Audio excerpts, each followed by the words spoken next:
안녕하세요, 여러분. 오늘 분석할 자료들, 정말 흥미롭습니다. 여러분이 보내주신 자료들을 바탕으로 우리 DNA 속에 숨어있는 아주 오래된 조상의 역사를 추적해 볼 건데요.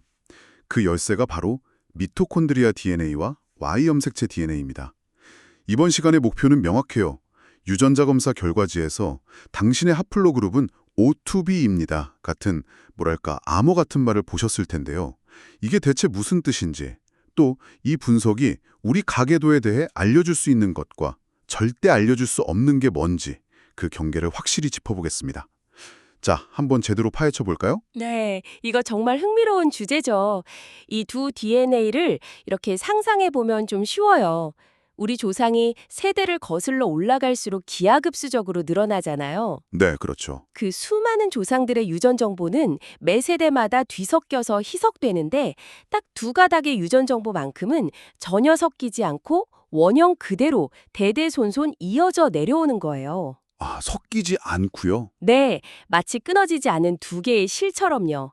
하나는 아버지에게서 아들에게로만, 다른 하나는 어머니에게서 모든 자녀에게로만 전달되는 아주 특별한 실이죠. 그거 흥미롭네요. 그럼 바로 그 지점부터 시작해보죠. 부계 혈통, 모계 혈통, 아버지 아버지 그 아버지 아버지, 또 어머니 어머니 그 어머니 어머니. 말은 쉬운데 과학적으로 어떻게 그 수많은 조상 중에서 딱 그 두 라인만 골라낼 수가 있는 건가요? 아주 좋은 질문이에요.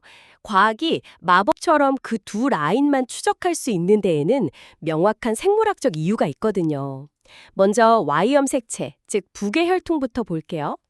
Y염색체에는 남성을 남성으로 만드는 SRY라는 결정적인 유전자가 들어있어요.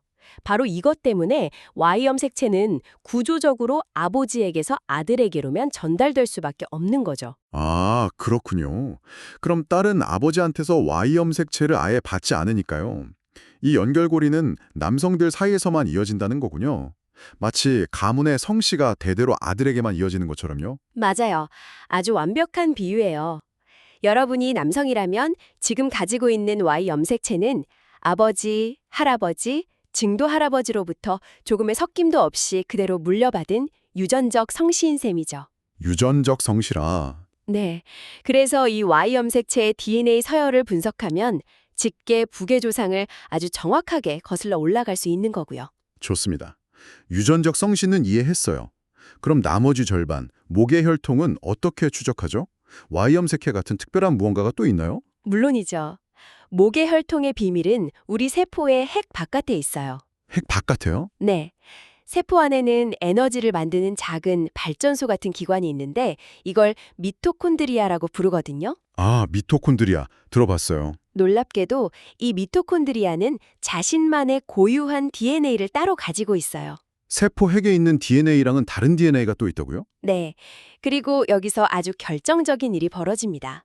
수정이 될 때 정자 하나가 난자에 들어가잖아요. 네. 이때 정자는 자신의 유전 정보가 담긴 핵만 난자 안으로 쏙 밀어넣고 에너지를 만드느라 지친 꼬리 부분, 즉 정자의 미토콘드리아는 밖에서 떨어져 나가요. 정말 영화 같은 장면이네요. 그렇죠. 결국 태어나는 아기는 아빠의 핵 DNA와 엄마의 핵 DNA를 절반씩 물려받지만 미토콘드리아만큼은 온전히 엄마의 난자에 있던 것만 물려받게 되는 거예요. 아하. 그래서 우리 모두는 성별에 상관없이 어머니로부터 미토콘드리아 DNA 즉 mtDNA를 물려받습니다. 여러분은 어머니에게서, 어머니는 외할머니에게서, 또 외할머니는 외증조할머니에게서 받은 거죠. 알겠습니다. Y염색체는 아버지 아들, 미토콘드리아는 어머니 자녀. 이건 이해가 됐어요. 근데 결과지를 딱 받아보면 당신의 하플로그룹은 H5입니다. 같은 알 수 없는 말이 튀어나오잖아요. 이 하플로그룹이라는 게 대체 뭔가요? 무슨 암호명 같아요. 암호명이라니 재밌네요. 그 암호를 풀려면 하플로타입이라는 걸 먼저 알아야 해요. 하플로타입이요? 네, 아주 먼 옛날 수만 년 전에 살았던 어떤 조상의 Y염색체나 미토콘드리아 DNA를 상상해 보세요. 그 DNA에는 당시 다른 사람들에게는 없던 몇몇 독특한 돌연변이, 그러니까 염기 서열의 조합이 있었을 거예요. 이 고유한 유전적 서명의 묶음, 이걸 바로 하플로타입이라고 불러요. 잠깐만요. 그럼 하플로타입은 일종의 바코드 같은 거네요. 아주 먼 조상님 세대에 딱 찍힌, 그래서 그 후손들은 모두 똑같은 바코드를 가지고 태어나는. 와, 정확히 그런 개념입니다. 아주 좋은 비유예요. 그리고 하플로 그룹은 그 바코드의 세대가 지나면서 작은 스티커가 하나씩 더 붙은 거라고 보시면 돼요. 아, 스티커요? 네. 수백, 수천 세대가 흐르면서 후손들의 DNA에는 아주 가끔씩 새로운 돌연변이가 추가되거든요. 원본 바코드는 같지만 붙어있는 스티커가 조금씩 다른 거죠.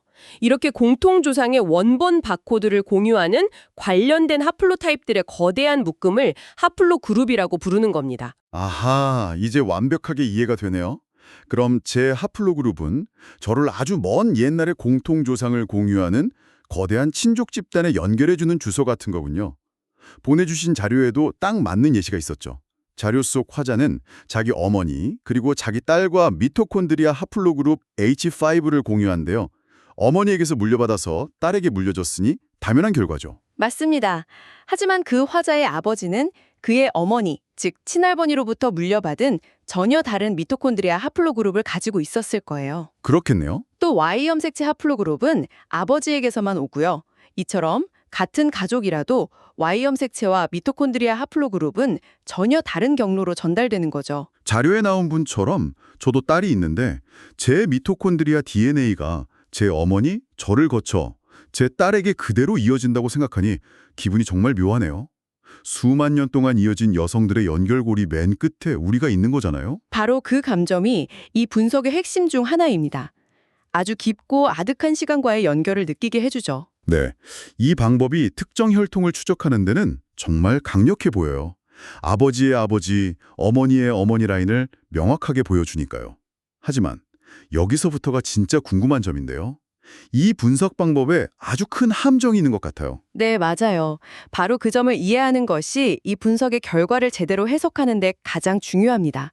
아주 결정적인 한계점이죠. Y염색체와 미토콘드리아 DNA는 다른 유전자와 섞이는 재조합 과정을 거치지 않기 때문에 수천 세대를 거슬러 올라가도 그 혈통을 명확하게 추적할 수 있다고 했잖아요. 네, 그게 장점이라고 하셨죠. 하지만 바로 그 특징 때문에 이 분석은 여러분의 수많은 조상 중 단 2명, 즉 직계 부계 조상 1명과 직계 모계 조상 1명의 이야기만 들려준다는 뜻이 돼요. 단 2명이요? 네, 여러분 뒤로 펼쳐지는 거대한 가계도를 상상해 보세요.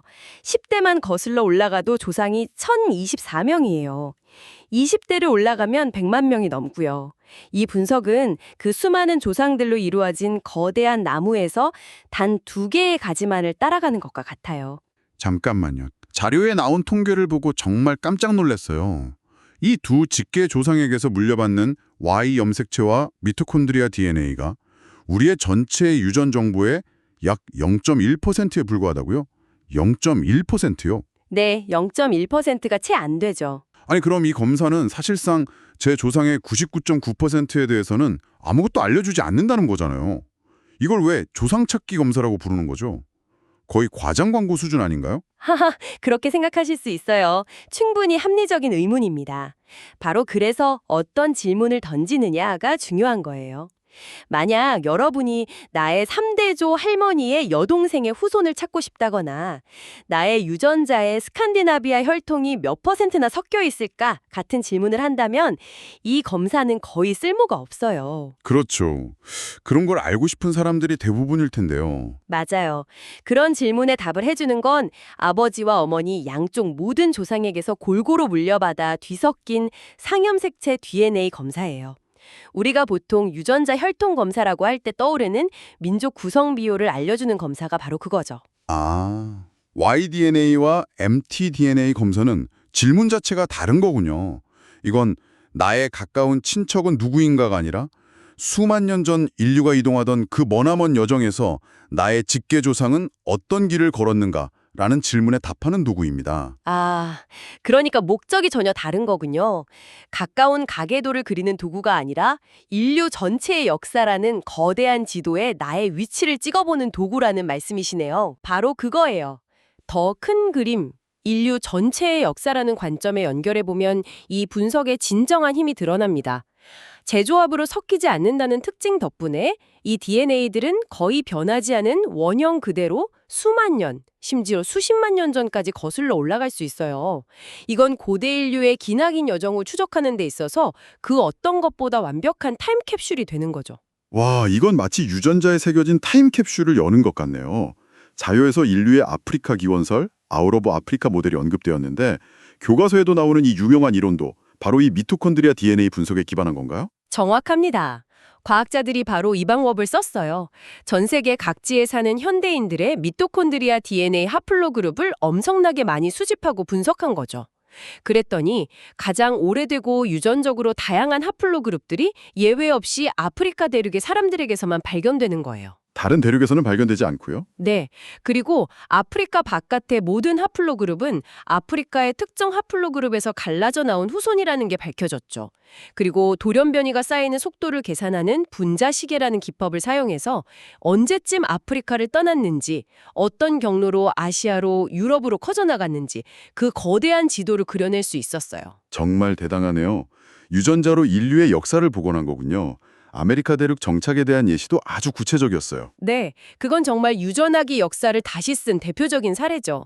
콜럼버스가 도착하기 전 아메리카 대륙에 살던 원주민들의 미토콘드리아 하플로그룹을 분석했더니 그 기원이 놀랍게도 유럽이 아니라 북아시아와 남아시아에서 유래한 특정 하플로그룹들이라는 걸 밝혀냈어요. 그럼 그들의 조상이 유럽에서 대서양을 건너온 게 아니라 아시아에서 왔다는 명백한 증거가 된 거군요. 그렇죠.